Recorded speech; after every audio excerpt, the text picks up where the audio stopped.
Di antara sekian banyak kuliner khas dari Makassar, salah satu yang paling sering dan paling gampang dijumpai adalah coto Makassar. Coto Makassar sendiri adalah sebuah sup yang berbahan dasar dari jeroan dan irisan daging sapi. Kuahnya sendiri dibuat dari rebusan jeroan yang telah dicampur dengan berbagai macam bumbu pilihan.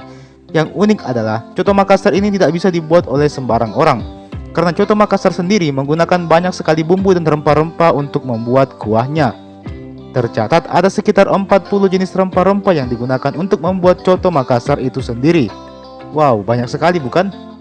Biasanya, coto Makassar disajikan bersama dengan ketupat atau burasa yang juga merupakan makanan khas dari Sulawesi Selatan.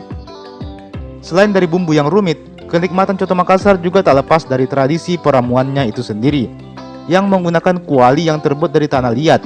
Kuali ini biasa disebut dengan korong butta atau uring butta.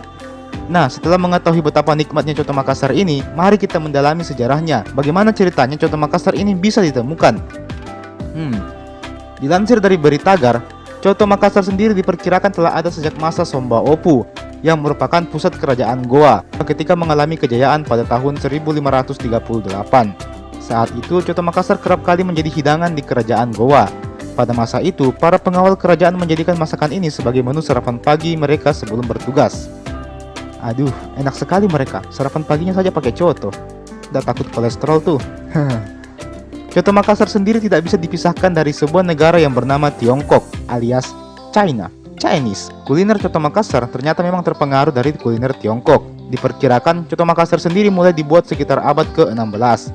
Warung coto Makassar pertama yang ada di Makassar adalah warung coto milik Haji Daeng Sangkala. Warung coto ini dibangun pada tahun 1940-an. Saking terkenalnya warung ini, zaman dulu ada banyak pejabat yang kabarnya sering nongkrong di warung ini. Selain itu, apabila ada acara-acara penting di kantor pemerintahan, para pejabat kerap kali memesan catering dari warung makan ini. Dan jumlah porsi yang dipesan pun tidak sedikit, bisa mencapai ribuan mangkok sekaligus. Nafsu makan orang zaman dulu memang brutal ya. Ribuan mangkok. Nah, menurut saya, warung Haji Daeng Sangkala inilah yang menjadi founder dari coto Makassar itu sendiri. Jadi, kalau mau mencari coto Makassar yang paling otentik, yang paling khas, yang paling original, ya sudah pasti ada di warung ini. Sayangnya, sayang seribu sayang, warung ini kini hanya tinggal nama saja. Warung ini sudah tutup dan tidak berjualan lagi seperti dulu. Warung ini sekarang hanya tinggal kenangan. Aduh, kok saya jadi sedih dan lapar. By the way, karena pada waktu itu coto Makassar sedang viral, mulailah bermunculan warung-warung lain yang menyajikan coto Makassar. Dan terus begitu hingga saat ini di Makassar, Sulawesi Selatan, bahkan di seluruh Indonesia sekalipun, sudah ada banyak warung-warung yang menjajakan coto Makassar. Jadi walaupun kalian berasal dari luar Sulawesi Selatan, kalian masih bisa menikmati coto Makassar. Di tempat kalian pasti ada yang jual.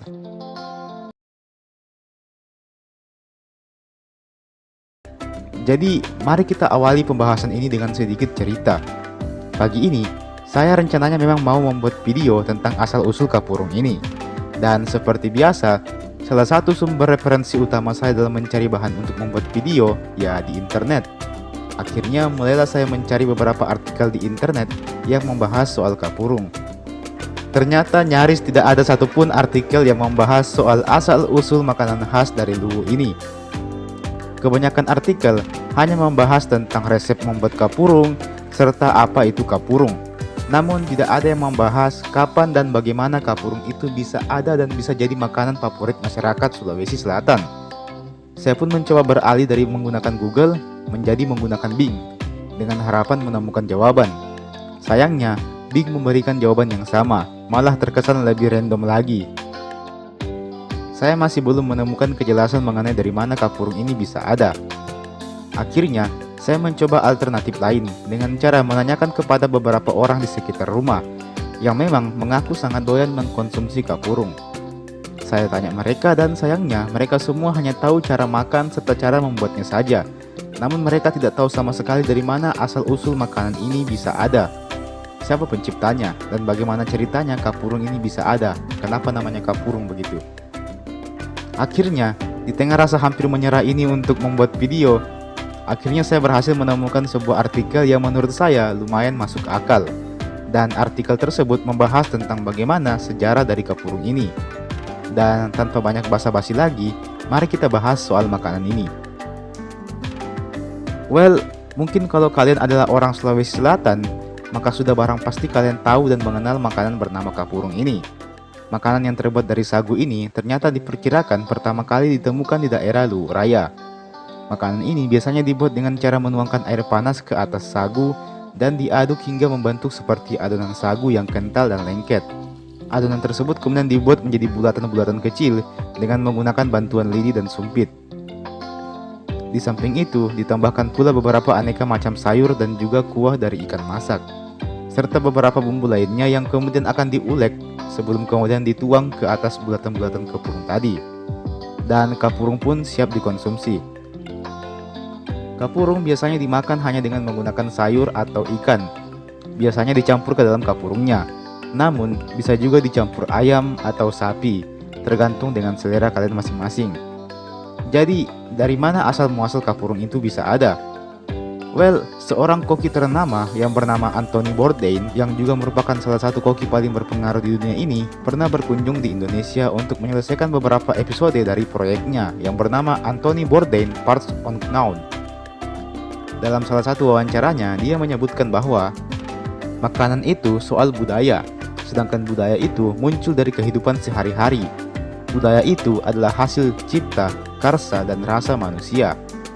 Nah, dari sini kita bisa mengambil sebuah penjelasan bahwa dasarnya makanan itu lahir karena budaya masyarakat setempat. Sedang budaya adalah kebiasaan sehari-hari masyarakat yang ada. Dan tahukah kalian, salah satu faktor yang mempengaruhi budaya adalah kondisi alam. Kita tahu kalau orang pantai jago menangkap ikan di laut karena kondisi alam mereka memang dekat dengan perairan. Kita juga tahu bahwa orang gunung sangat pandai dalam berkebun karena memang kondisi alam mereka ada di pegunungan. Sedangkan kita ketahui bersama bahwa kapurung berasal dari Kabupaten Luwu, yang apabila kita tinjau kembali kondisi alamnya, kebanyakan berada di antara daerah pegunungan dan juga perairan.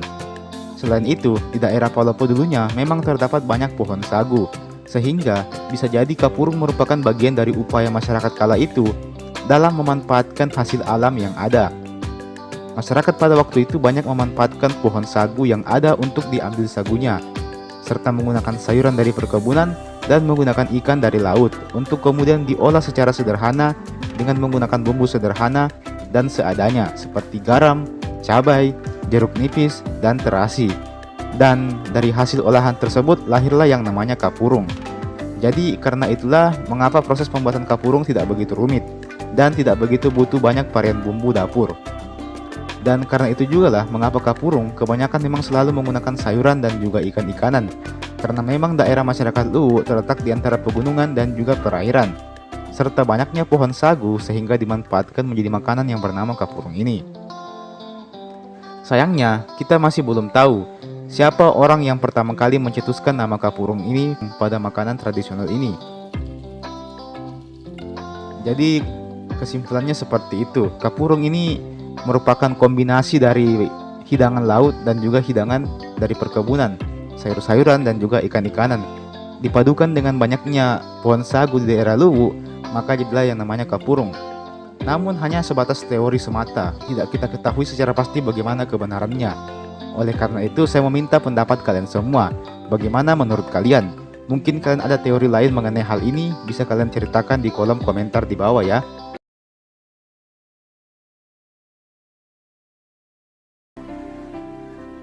Barongko merupakan salah satu makanan khas dari Sulawesi Selatan. Barongko sendiri terbuat dari bahan dasar pisang. Makanan ini dikenal memiliki cita rasa yang manis dan gurih. Olehnya itu, tak heran apabila barongko menjadi salah satu makanan favorit masyarakat di Sulawesi Selatan. Barongko sendiri termasuk ke dalam makanan penutup yang lebih enak apabila disajikan dalam keadaan dingin. Bagi beberapa orang, ada pepatah yang mengatakan satu bungkus Indomie itu tidak cukup, tapi dua kebanyakan. Namun bagi saya sendiri itu tidak penting, karena yang penting bagi saya adalah satu bungkus barongko itu tidak cukup, dua bungkus pun masih kurang cukup, tapi kalau tiga sepertinya kebanyakan. Nah, kira-kira seperti itulah gambaran bagaimana cita rasa dari barongko ini. Barongko dasarnya dibuat menggunakan pisang kepok alias uti manurung. Bersama dengan pisang itu dicampur pula gula, santan, dan telur ayam untuk menambah cita rasanya. Adonan tersebut pun kemudian akan dibungkus ke dalam daun pisang dan dikukus sampai matang. Tahukah kalian kalau barongko ini tidak hanya sekedar enak saja? Bagi masyarakat Bugis Makassar sendiri, barongko ini juga sangat kental akan nilai filosofi yang amat dalam. Barongko sendiri memiliki kepanjangan yakni barangku mua udoko, yang artinya barangku sendiri yang kubungkus. Maksudnya adalah barongko itu terbuat dari pisang dan juga dibungkus dengan daun pisang. Jadi, baik isi maupun pembungkusnya sama-sama dari pisang. Bisa dibilang bahwa barongko ini mengajarkan kita untuk menjadi orang yang berterus terang. Apa yang kita ucapkan, apa yang kita kerjakan, maka itulah yang ada di dalam hati kita. Barongko juga dapat bermakna kesesuaian antara perkataan dan perbuatan, serta keselarasan antara hati dan ucapan. Inilah juga yang menjadi bagian dari budaya siri atau harga diri orang Bugis Makassar. Selain itu, barongko juga dapat diartikan sebagai sebuah filosofi dalam menjaga keharmonisan rumah tangga, di mana setiap pasangan harus memiliki hati yang tulus serta perbuatan yang tulus pula. Selain itu, rasa barongko yang manis dan gurih melambangkan simbol harapan, di mana setiap orang tentu mengharapkan suatu kehidupan yang manis, suatu kehidupan yang baik, penuh dengan rezeki, serta sejahtera di dunia dan di akhirat. Tentu dari sini kita bisa belajar bahwa orang-orang tua kita di zaman dulu itu tidak serta-merta berbuat sesuatu atau membuat sesuatu tanpa adanya maksud di balik perbuatannya, termasuk dengan selalu menghadirkan barongko di setiap acara-acara keluarga maupun acara-acara adat. Barongko seolah selalu menjadi makanan wajib untuk dihidangkan. Alasannya tentu saja supaya kita bisa teringat kembali dengan makna dan filosofi dari barongko ini, yakni kesesuaian antara hati dan ucapan, kesesuaian antara perkataan dan perbuatan, serta sebuah harapan agar mendapatkan kesejahteraan dan rezeki yang banyak dari segala apa yang telah kita usahakan. Barongko sendiri telah ditetapkan sebagai salah satu warisan budaya tak benda Indonesia.